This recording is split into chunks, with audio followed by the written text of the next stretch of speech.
Bugün sizler üçün çərçivə sənədindən yeni əlavə olunan tədrisdə dizayn düşüncəsi mövzusunun izahını verəcəm.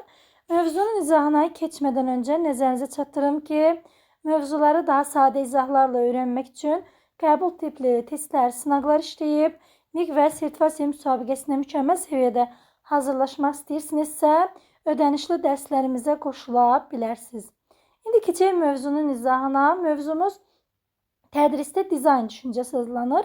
Dizayn düşüncəsi nədir? İlk öncə ona baxaq.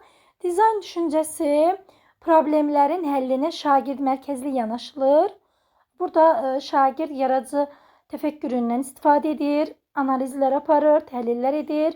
Bunları belə deməli təcrübələrə əsaslanan yanaşma təqdim edən bir innovativ prosesdir dizayn düşüncəsi. Dizayn düşüncəsinin mahiyyətinə gəldikdə isə deməli, şagirdlər problemi sadəcə nəzəri məlumat əsasında deyil, real insani ehtiyacları araşdıraraq həll yollarını tapırlar. Yəni, bu nə deməkdir? Sadəcə problemin nə olduğunu deyil, problemi həyatda deməli, araşdırırlar, həll yollarını tapırlar. Deməli, bu dizayn düşüncəsi də 5 mərhələ üzərindən aparılır, 5 mərhələdən ibarətdir. İndi bir-bir həmin mərhələlər haqqında sizə məlumat verəcəm müəllimlər. Birinci mərhələ empatiya qurmaq adlanır. Deməli, empatiya qurmaq nə deməkdir? Empatiya qurmaq bilirik ki, özümüzü digər bir insanın yerinə qoymaq, onun nə hisslər keçirdiyini anlamaq, başa düşmək deməkdir. Bu mərhələdə şagirdlərin ehtiyacları, hissləri, qarşılaşdığı çətinliklər öyrənilir və dərindən anlaşılır, başa düşülür. Bunun üçün də biz müşahidə, sual vermə və söhbət apara bilərik. Bu mərhələdə əsas məqsəd ondan ibarətdir ki, problem yaşayan insanı daha yaxından deməli, anlamaq, başa düşmək deməkdir. Yəni, empatiya qurmaq da adından da məlum olduğu kimi. İkinci mərhələmiz adlanır problemi müəyyənləşdirmə. Burada da fikir verirsiniz, problemi müəyyənləşdirmə, problemin nə olduğunu aydınlaşdırma. Elə adından məlumdur.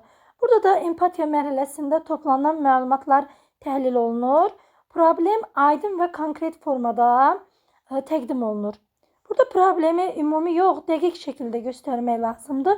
Yəni, problem nədir, kimə aiddir, burada nə baş verir, nə üçün vacibdir.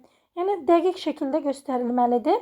Bu mərhələdə məqsəd isə üzərində işlənəcək problemi düzgün müəyyənləşdirməkdən ibarətdir.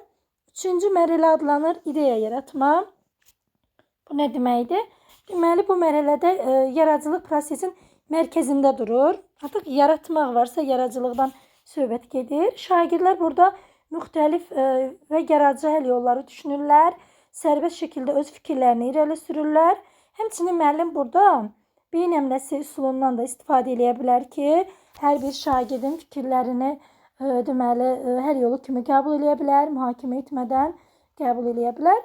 Və daha sonra fəaliyyətlər tək düşünüldükdən sonra bir yerdə paylaşılır, genişləndirilir və bütün qrup ideyaları bir yerdə toplanmış olur. Digər mərhələmiz adlanır prototipləşdirmə. Deməli, prototipləşdirmə nə deməkdir? Prototipləşdirmə müəllimlər ilkin nümunə hazırlamaq deməkdir. Nə isə ilkin bir nümunəsini hazırlamaq. Prototipləşdirmə bu deməkdir. Burada ideya sadəcə bir fikir kimi qalmır. Onu yoxlamaq üçün sadə bir model hazırlanır. Yəni, sadəcə fikir üzərindən problem aydınlaşdırılmır da, onun modeli də hazırlanır.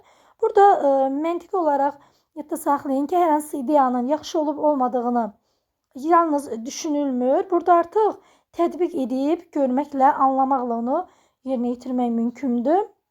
Ona görə də ideya kiçik və sadə formada hazırlanır ki, test sınaqdan keçirilə bilsin. Bu mərhələnin məqsədinə gəldikdə isə şagirdlərin necə işlədiyini görmək, onların reaksiyasını müşahidə etmək, nəyi yaxşı, nəyi zəif etdiklərini müəyyənləşdirməkdən ibarətdir. Digər mərhələ, sonuncu mərhələ test etmə mərhələsi adlanır.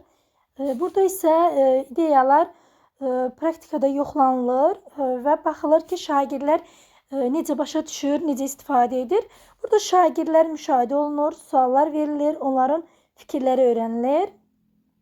Yəni, ideyanın bir hissəsinin yaxşı, digər hissəsinin çətin olduğunu anlamaq burada əsas məqsəddir. Burada məlumatlara əsasən səhvlər düzəldilə bilər, tapşırıqlar dəyişdirilə bilər və yaxud da sadələşdirilə bilər. Bir sözlə yadınızda qalsın ki, müəllimlər test etmə, ideyanı yoxlamaq. Adından da məlum olduğu kimi də neysə test edirik deyirik. Yəni yoxlayırıq. Rey toplayırıq, onun daha yaxşı hala gətirmək üçün yeni variantını hazırlayırıq. Bundan ibarətdir. İndi isə deməli müəllimlər dizayn düşüncəsini şagirdlərdə formalaşdırmaq üçün müəllim özü də bu bacarığa sahib olmalıdır ki, bu bacarığı formalaşdıra bilsin. Bu bacarığa deməli müəllim nümunələrinə baxaq. Burada yenə də birinci mərhələdə empatiya quranda müəllim nə etməlidir? Müəllim şagirdləri müşahidə etməlidir, onların dərsdə necə iştirak etdiyini izləməlidir, onlarla söhbət etməlidir, suallar verməlidir, hansı mövzularda çətinlik çəkdiklərini aydınlaşdırmalıdır. Yəni burada bir sözlə yadınızda qalsın ki, müəllim problemi həll etmir. Sadəcə şagirdin vəziyyətini başa düşür. Empatiya qurmaqda da şagirdi anlayır, başa düşür. İkinci mərhələdə isə problem müəyyənləşdirmədə müəllim toplanan məlumatları sistemləşdirir. Problemi ümumi yox, konkret şəkildə yəni ifadə edir ki, problem nədən ibarətdir. Sonra üçüncü mərhələdə ideya yaratmaqda müəllim şagirdləri qrupa bölür. Onlardan müxtəlif fəaliyyətlər, ideyalar istəyir. Misal üçün, deyək ki, layihə hazırlaya bilərlər, hər hansı rol oyunlar təşkil edə bilərlər, debatlar təşkil edə bilərlər. Yəni müəllim şagirdləri qrup şəklində bölüb bunlardan deməli fəaliyyətlər, ideyalar istəyə bilir. Sonra prototipləşdirmədə deməli müəllim nə edir? Burada müəllim seçilən ideyanı real dərs planına çevirir və kiçik formada sınaq nümunəsi hazırlayırlar. Bu yəni yeni dərs üçün ssenari ola bilər və yaxud da fəaliyyətlər siyahısı ola bilər. Yəni bu şəkildə deməli ola bilər. Yəni bu yadınızda qalsın ki, bu hazır dərs deyil də sınaq üçün demək olar ki, ilkin bir modeldən ibarətdir. Sonra test etmədə müəllim nə edir? Burada artıq müəllim dərsdə bu tətbiq olunur, şagirdlərin reaksiyası izlənilir və artıq burada rey toplanılır. Yəni şagird nəyə yaxşı işlədi, nə ona çətin oldu, bunlar təhlil olunur və sonda dərs təkmilləşdirilmiş olur.